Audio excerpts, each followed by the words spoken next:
started researching and finding out it takes a lot to scale a business up, and I discovered why some business company culture, because you can actually lose yourself with data.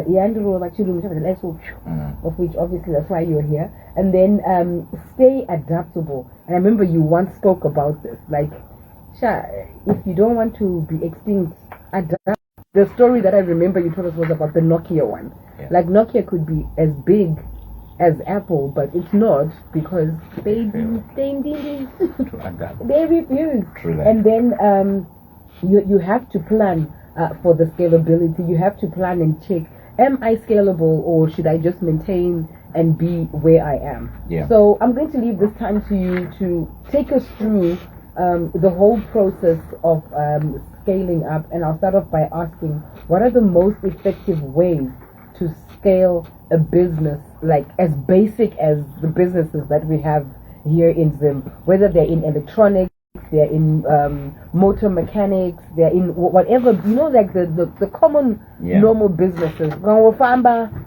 Downtown business akatakura economy. So how do I scale up from the basic business?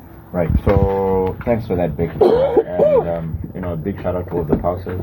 Yeah. We're live on Facebook. I'm live on my Facebook page, Instagram, George Billionaire. For some people who may want to tune in and see what's happening live.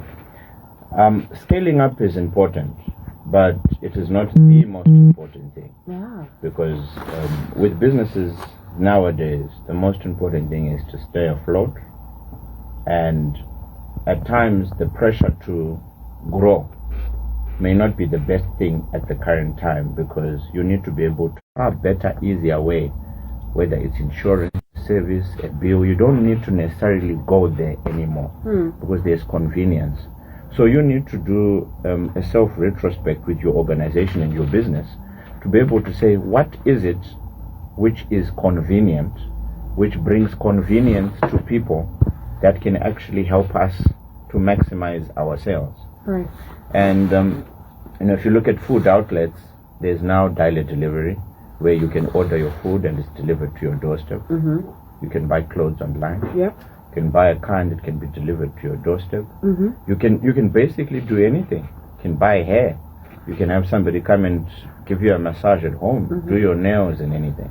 So scaling up is one thing, but I think it's more understanding the market that you are in, right, and adapting to the current trends that are happening.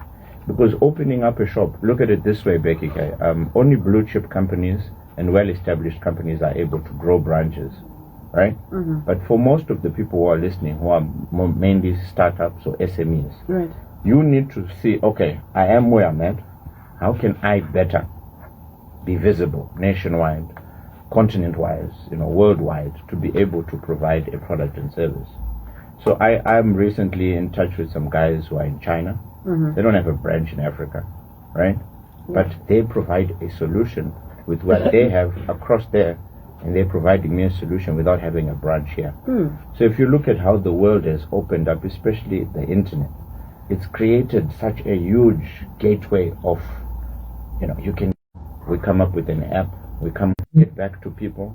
That's simple, because with customers nowadays, because they are spoiled for choice. Yeah. There's so many people doing the exact same thing that you are doing. So what should that specific client choose you? Whenever they give you a call, are not representing you and your values. So scaling up happens when you become a master of that, and you've decentralized and delegated your team to become just the same. When people go and install an aircon somewhere, they shouldn't say, where's John? He did a better job.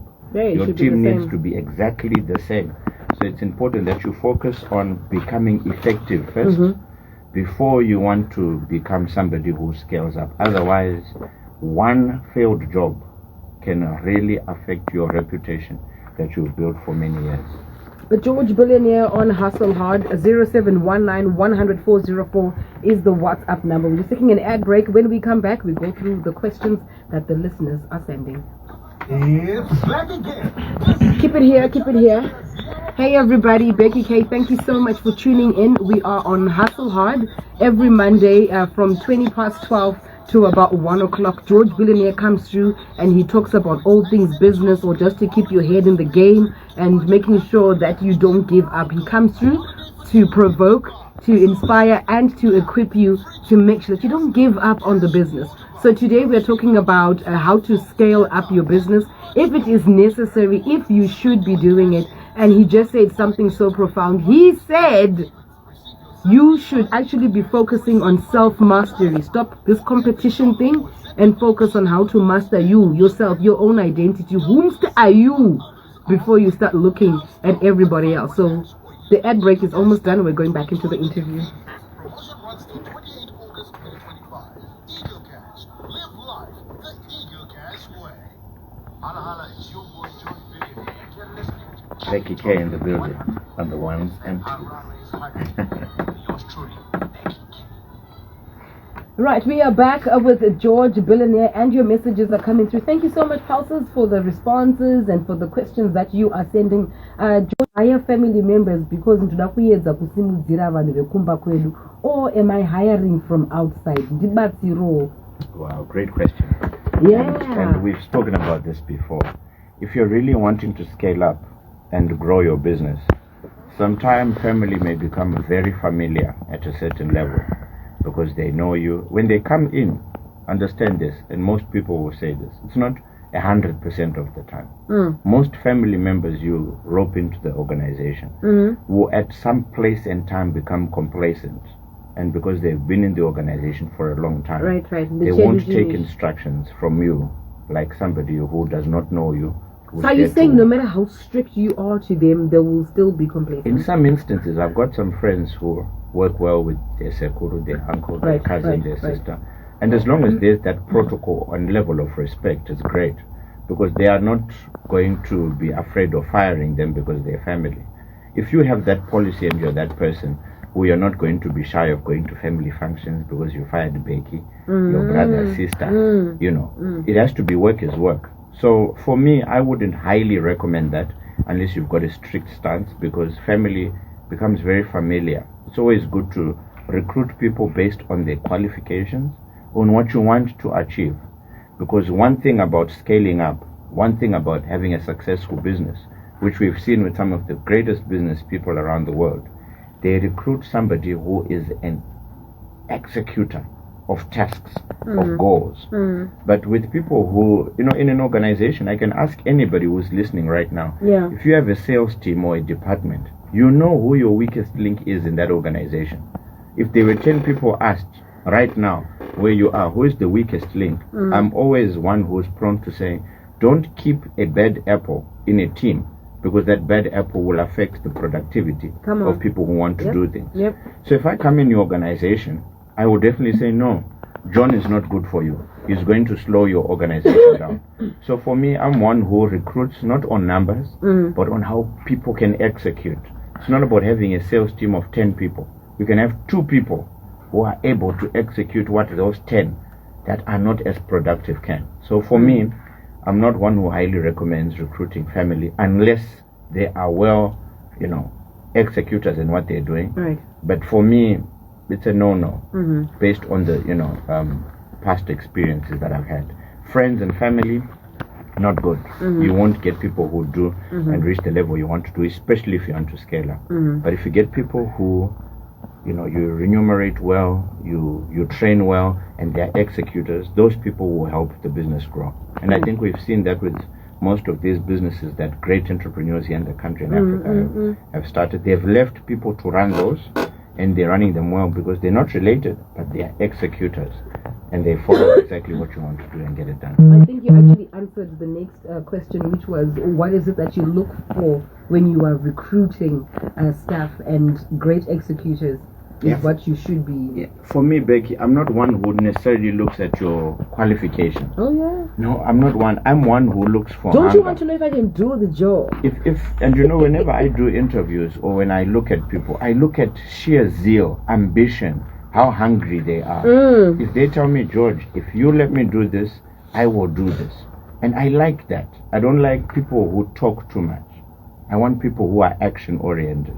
One of my mentors always tells me this, George, don't tell me what you're going to do. Show me. I don't want to have too much masasa pack, talk, this, that, and the other. Right. Be an action-based person. And those are the people who get things done.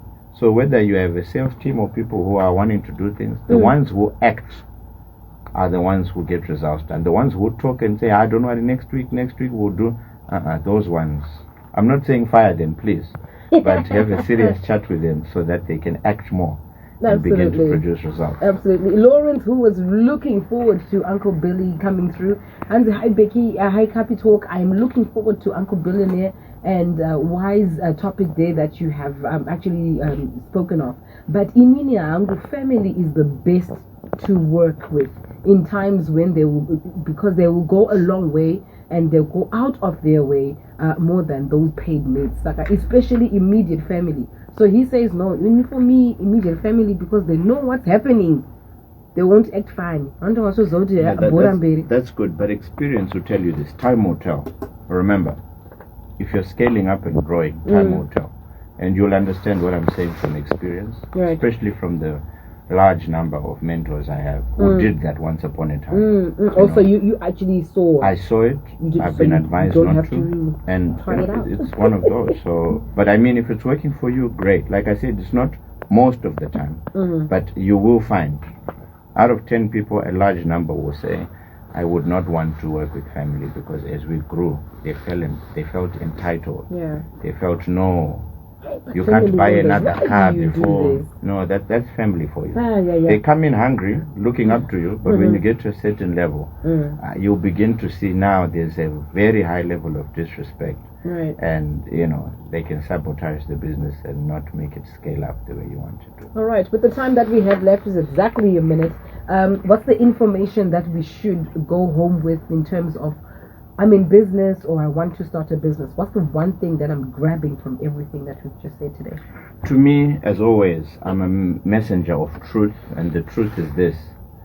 Your job is going to take care of your basic needs. But I can tell you that when you begin a side hustle, which is what we are encouraging you to do here on Hustle Hard, start something with a little bit of extra income you're getting. You will never know what you can do unless you try. You will never know what is behind that door unless you open that door. Most of the people listening today are full of fear, they're full of doubt, they're full of hesitation and procrastination. But with that, you will never reach the other side of life where you're financially free. So from today's show, if this is your major take home, that thing that you're fearing to do it. Because that fear is only existing in your mind and it's holding you back from the true potential that you possibly could ever become. That fear is only existing in your mind and it could be holding you back from what you could actually do in exerting your full potential. It is 1 o'clock on Capital. Stand by for the news. When we come back, it's all fun and music.